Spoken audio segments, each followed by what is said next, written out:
ইদানিং একটা ব্যাপার লক্ষ্য করছেন, রাস্তায় কিন্তু স্পিড স্টার GSX-R এই বাইকটা কিন্তু দেখা যায় না, একেবারে কম দেখা যায়। আমি অনেক দিন যাবত ব্যাপারটা খেয়াল করতেছি, নতুন কোনো GSX-R বাইক রাস্তায় দেখতেছি না। ব্যাপারটা কি আপনারা খেয়াল করছেন কিনা আমি জানি না, কিন্তু আমার ব্যাপারটা আমার চোখে লাগছে যে GSX-R নতুন বাইকগুলো আমরা অনেক দিন ধরে চোখে দেখতেছি না।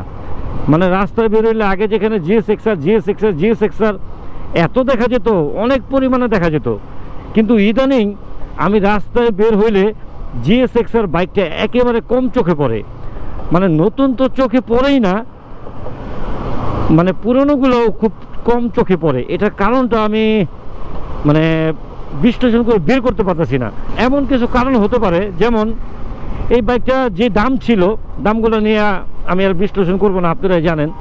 প্রথমে যে বাইকটা ছিল, এই বাইকটার দাম বাড়তে বাড়তে বাড়তে বাড়তে অনেক দূরে এসে পড়ছিল।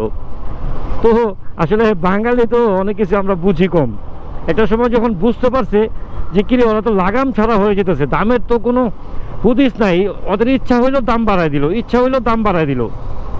তো দাম বাড়াইতে বাড়াইতে এমন দাম বাড়ানো হয়েছে, এখন তো এই বাইক কেউ কিনে না। তো এই কারণে নতুন GSX-R বাইক রাস্তায় দেখা যায় না। তো এই বিষয়ে আপনারা কি বলবেন, বা আমার কথা ঠিক আছে কিনা অবশ্যই কমেন্ট বক্সে জানাবেন।